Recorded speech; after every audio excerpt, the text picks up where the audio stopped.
All right, ladies and gentlemen, welcome once again to the new golden era. This is episode 12, and as you all can tell, this is about El Boogie, aka Lauryn Hill, one of the most gifted and talented artists that we have ever seen in hip hop and in music culture, period. So lots of things going on this week, man. What a whirlwind week. Once again, congratulations to the class of 2021. I love you, my son, who just crossed the stage this weekend. I was so happy and so humbled to see him get his diploma, man. And shout out to everybody, all the kids out there that's getting it done, and all the the adults that are going back to school and getting their diplomas, getting it done.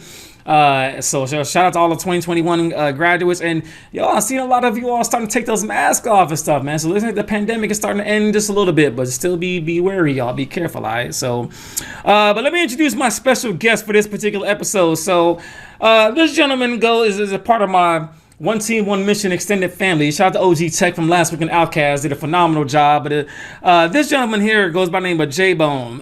J-Bone lives in the metro area of Detroit. Pontiac, to be exact, is where he's from. And when I met J-Bone for the first time, we just hit it off. He's mad cool, mad knowledgeable. He runs a podcast called The J-Bone Show, which I'm sure he's going to plug in. You all showed his brother some support once you get on here. And when we was just talking and vibing, I was like, yeah, man, I'm doing an episode on Lauryn Hill. You want to get down? He was like, absolutely yes. Like, I've never seen anybody reach out to me that wanted to be on a particular episode. So I said, you know what, J-Bone, I'm a book everybody off. Like, you got it. You my boy. I got you. He was really, really eager to get on here. So I want to hear what J-Bone has to say about El Boogie when we introduce him here in a second. So without further ado, my special guest today is Mr. J-Bone himself from The J-Bone Show. J-Bone, what is good? Say what's up to the people, man. And what's happening with you, bro? What's good, man? Thank you for having me on here. I've been watching for a long time, so for me finally to get on here, it's another step for me, man. So it is what it is, dude. That's what's I'm up. excited. That's love. I'm excited. That's love, homie. That's love, man. So, all right, so let's jump into the facts real quick. You guys, I have a lot of facts about Lauryn Hill, man, so bear with me. She has over 100 different types of awards. She's probably she's not as decorated as Missy, so she's not the most decorated MC or female MC. She's definitely in the top 3, easily. I have over 100 awards, but of course I'm not going to read them all off because for the sake of time. But man, Lauryn Hill, 9 ASCAP awards, 3 American Music Awards, 12 Billboard Awards, 8 Grammys, 2 Source Awards, 3 Lady of Soul Awards, 6 VMAs, 4 NAACP Image Awards, 5 Soul Train Awards, 8 World Music Awards. She is the first female MC to go diamond. Sales with that album Behind Me, the Miseducation Lauryn Hill just was certified diamond. Diamond means 10 million albums sold. I just want to get that out there one more time. 10 million albums sold. So it's really, really hard to pull that off.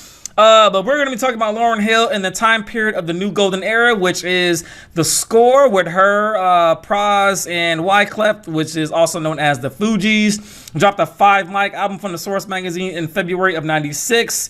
Y'all know the hits. Y'all know how it goes. How Many Mics, Ready or Not, Zealous. I love the Chinese restaurant damn skit, man. He was like, no onions in my white rice. That's my shit, man. Fuji La, Killing Me Softly, The Score, Cowboys. No Woman, No Cry, Manifest. Like, it's just a classic album, a classic hip-hop album. If you want to know or want to hear just classic hip-hop, the Fugees' The Score is where you would start. I would say it's just a phenomenal album, top to bottom. Can't do anything wrong about it. It's the best-selling hip-hop album by a group. 22 million albums sold worldwide. And then what do? So they break up, and then Lauryn Hill decides to go on her own and drop The Miseducation of Lauryn Hill, which is considered by many the best female album in the entire history of music. I've seen a lot of lists, and she is on a lot of those lists. But let me give you some of the highlights real fast. Of course, you got Lost Ones, X Factor, Doo-Wop, Superstar, The Zion, When It Hurts So Bad. The whole album is a run, man. Everything is everything. Nothing really matters with D'Angelo is my shit. It's just like a real album, man. It's number 2 on the 150 greatest albums made by a woman. Number 2. Number 1, I looked this up as well, was Joni Mitchell. So she is number 2 behind Joni Mitchell out of every woman that has made an album. They consider this to be number 2. That's a huge honor for Lauryn Hill and what she did with this work. Miseducation Lauryn Hill is also in the Library of Congress, and she is also inducted into the Harvard Library of Music. And some of the other hits that I noticed as I was going through that I can remember about Lauryn was she was with Nas when I Ruled the World. She co-wrote All That I Can Say with Mary J. Blige. And one of my favorite songs from Lauryn Hill is The Sweetest Thing from the Love Jones soundtrack. Really, really dope track from the Love Jones soundtrack that she contributed. So that's all the facts that I have. J-Bone, did I miss anything? So J-Bone is a super fan. Did I miss anything, dude? Man, I don't think so. I was sitting here like looking at my notes over here. I'm like, oh, you got that one? You got that one? Nope, you got that one? Shit, you hit it all, man. This is what I do, baby. This is what I do. You can't name all those awards. You'll be here all night. Over 100, I said, no, I can't name all. I hit the big ones, keep moving. But to get our conversation started, J-Bone, what does Lauryn Hill mean to hip hop in your interpretation? I was telling you, man. All right. When I was a kid, man, like 98 is when the Miseducation of Lauryn Hill came out. I was only 11 years old at the time. So when that came out, I kind of had to like drift back to the Fugees. You know what I mean? And like I said, people in my neighborhood were listening to different types of music. It was like Bone Thugs, it was No Limit Soldiers, like it was rap, dude. You know what I'm saying? So, and the people that were listening to female artists, it was more like Foxy Brown, stuff like that. Yeah. So it wasn't no real life stuff. So for her to bring, I felt like she brought the real life stuff, you know, hence the Miseducation of Lauryn Hill. She brought that real life feel to the forefront of hip hop. I think it really did wonders, you know, for somebody who did one album, you know, solo album. I think it speaks for itself. For hip hop, especially. That's a great point. And also shout out to you, J-Bone, for the Lauryn Hill vinyl in the back. Hope y'all get the like that. Get that back there in the back. You know what I'm saying? And the score. He put out the score. Oh, he's killing them. He's killing them. Making me look bad out here, man. I just want to point that out real quick. I saw it in the background. But man, so when you think about Lauryn Hill, you know what though? I'll be transparent. Like a lot of you know, hip hop historians or people that love hip hop have her in a high regard. I'm just not one of them. But I always had like the internal like fight in myself, like why can't I jump on board with everyone else? What everyone else sees about Lauryn Hill. Not to saying that her album doesn't resonate with me or it's not great music. I just don't have a personal connection to it, except for, you know, a couple songs off of the Miseducation. But a lot of people would tell me that, oh, you know, Rob, this is the greatest hip hop album of all time. And I'm like, I don't know. I don't even know if it's in the top 10 for me, but I could see why. I could definitely see why. Yeah. And one of the things that I want to get your opinion about, J-Bone, is, you know, we talked about this before we started Push and Record, was, you know, her album, Miseducation, is genre bending. So when you think about Lauryn Hill, she could sing, right? And she could sing her ass off. But then she could spit. So you're like, okay, well, so what is it? So is it hip hop? Well, yeah, it's hip hop. Is it R&B? Well, yeah, you know, so it's like a little bit of both worlds. So how do you try and define what her music is, or can you define it? Man, like I told you before, dude, I don't think you can really put it into a box on its own, because with the way that the score came about, the people that listened to the score, you heard Killing Me Softly, you knew she could sing. Yeah. So when she came out with this, it's like, okay, this is going to be an R&B album. She's going to be singing her ass off. And then she starts doing other stuff and like pretty much painting a picture for you. Now you have all these genres of all dating back to hip hop into one box. And it's like, she really blurred the lines as an artist. And like I told you, it's hard for somebody to do that, especially off of one solo album. She didn't have much before that. So the fact that she did that, you can't really put it.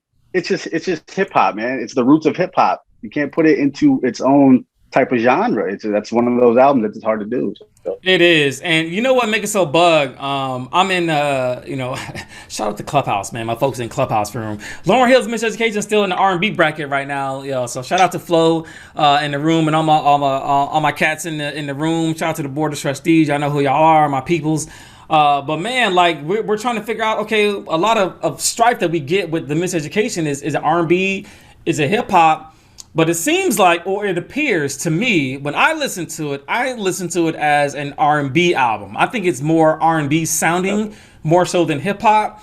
But I can see if you are a fan, or if you're a listener of hip hop, you could, you know, there's a lot of hip hop elements within there. We know with the samples and the spoken word that's in there. It really is just a beautiful album, man. It really is. And I was never really sold on it until I started listening to it a little bit more this past week. And I was like, yo, man, like it's just some of the songs like Everything Is Everything and Nothing Really Matters. Oh my God, like to me the whole track is like, Right. damn man, like this is dope. This is what art Yeah. is. This is art Yeah. at its finest, at its highest peak, and she definitely put it down for women, for hip hop, for everybody that is, with that genre bending kind of music. So J-Bone, I want to get your opinion about this also, man. So we're thinking about Lauryn Hill. Early on, she did acting. She was in Sister Act 2, and then she was with the Fugees, and then had that first album back in '94, where it was kind of coming out, and I thought it was pretty good, but it didn't really do well with album sales and things like that. So, and then she got together with Pras and Wyclef and did The Score, which is a phenomenal album. But I want to talk about her and her impact. So, what is Lauryn Hill's impact on the music? So, I got the first part, what she means to hip hop, but what is her impact on hip hop? Because she has a long lasting impact on the genre also. I think honestly, man, I think it's the way she presented herself, and not to be, I'm not trying to disrespect any women or anything like that, but at that time and phase of hip hop, there wasn't a lot of women out there talking about real life stuff.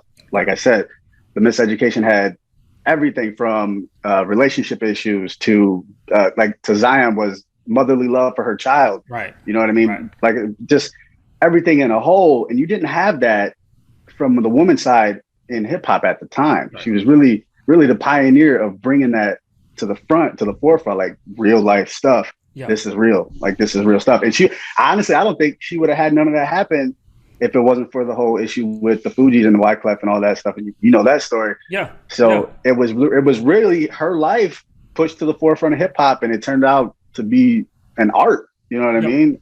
As bad as it seems for a person, it turned out to be something special, man. And that's just, it does wonder, especially for women in hip hop at that particular time to break through like that.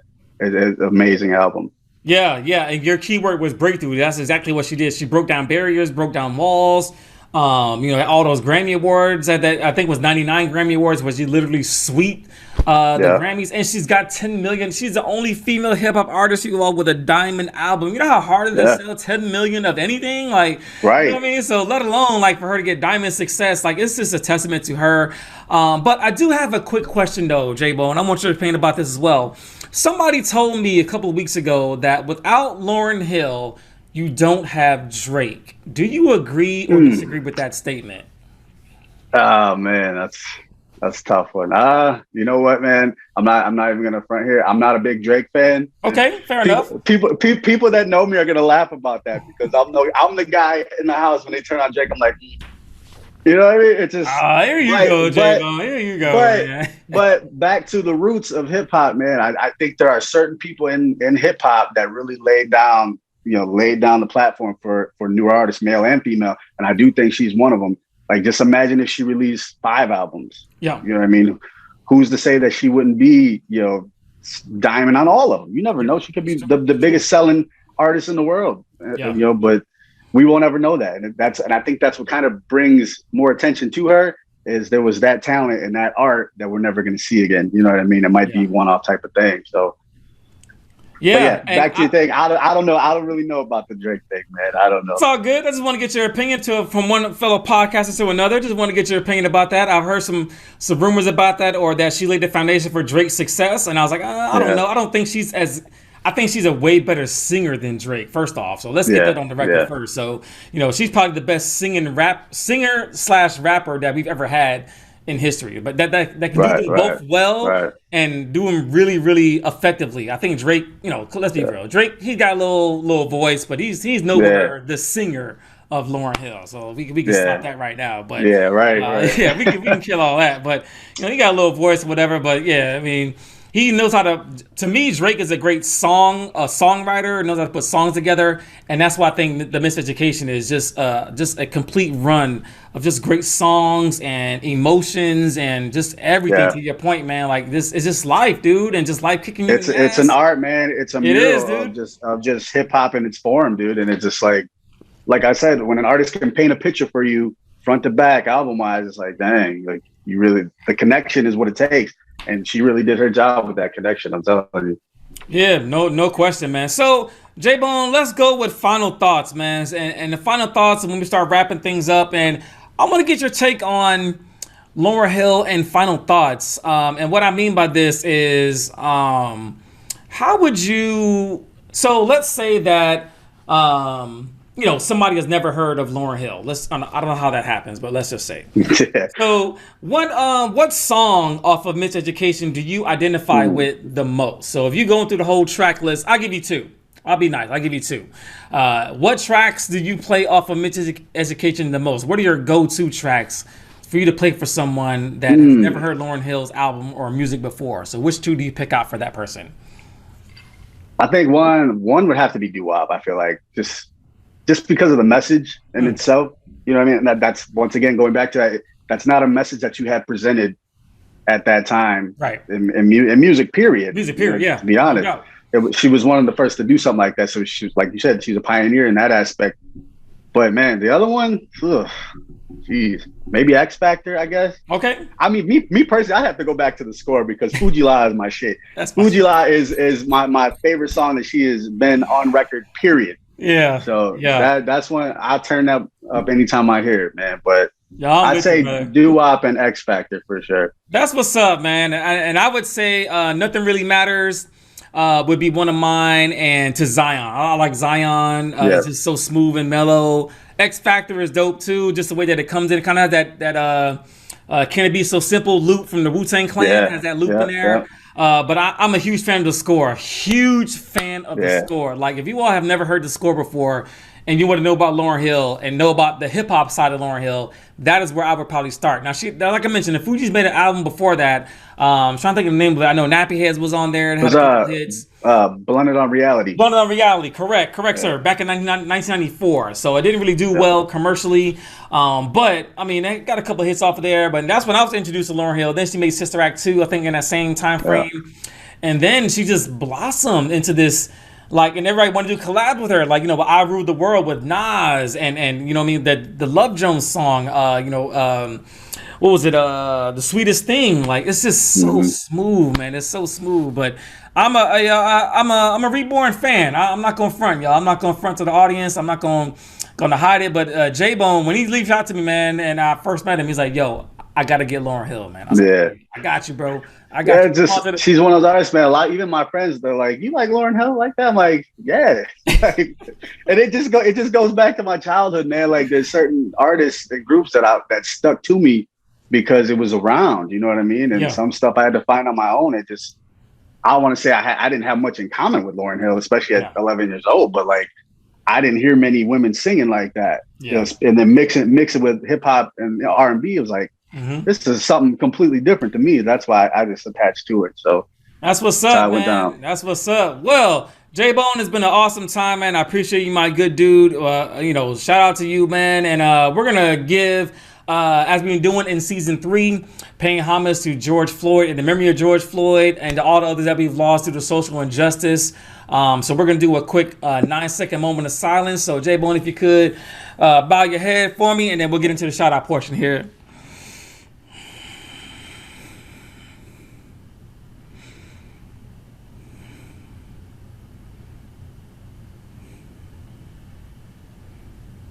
Amen. Rest in peace. Amen, man.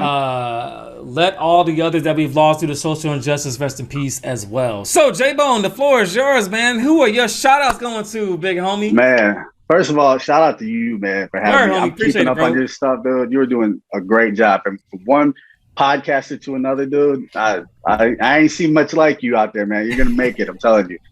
Shout out to OG Tech for the connection, because without him, none of this would be happening, man. Word. So that dude's one of the realest cats I know. And like I was telling you, I never even met the dude in person.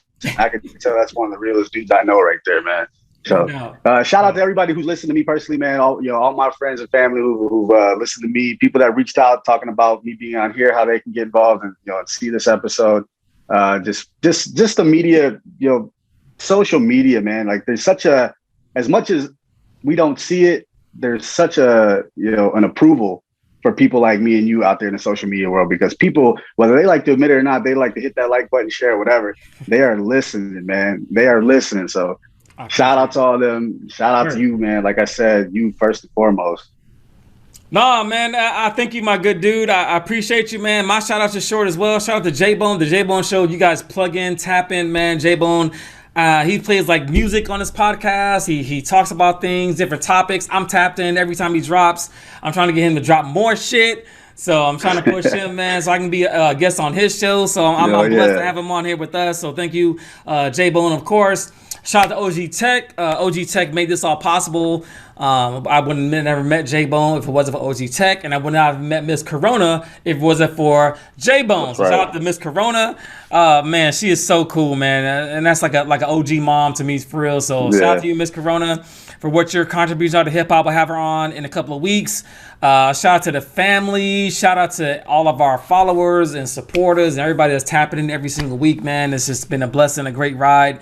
And shout out to Lauryn Hill and the Fugees, man. Like, let's give it up for them, man, one time. Because, yo, man, like, I love the score. I love Lauryn Hill. I love her creativity. And Lauryn, come on back, mama. We need you. The music industry, we need you to come back. At least one more. At least one more, man. Go out with a bang. J-Bone, do you know if she made, that'd be the greatest comeback, I believe, in the history of music if she comes back. Oh, yeah. Like, you know what I mean? Like we were saying, absence makes the heart grow fonder, man. If she came back and did, maybe not even just a 5-song LP. Yeah, just an EP. That's all you need, man. Yeah, nobody's making albums no more. Who's making albums no more? That's all you need, man. Nah. You don't need an album. If it comes out on vinyl, I'm getting it. But right, you know what I mean? She might. You never know, man. She's still young though. She can. That's true. That's true. She can definitely. We need you back, Lauryn. Come on back. Give us one more, man. Give us one more. Maybe she'll see this and that'll give her, like that. Right? You know what I'm saying? That's what's up, man. Hoping she'll see this, man. I'm you know how we do on social media. I know she's not very active at all, but we're gonna try to bring her back. Get her back out and give us one more album, man. But that's all we have for this week, you guys. Next week we're gonna be paying homage to the late great Earl Simmons, aka Darkman X, BKA DMX. That's gonna be our heartfelt show. That's gonna be a hard one for me to get through, because man, I cried like a baby, man, when DMX passed, and that's gonna be a hard one to get through. But we're gonna pay homage to him and his memory and his legacy. And J-Bone, I got something for you next week, man, for that. So stay tuned for that, bro. But that's all the time we have this week, you guys. So stay safe, stay humble, and stay hip hop. All right, 100. Peace.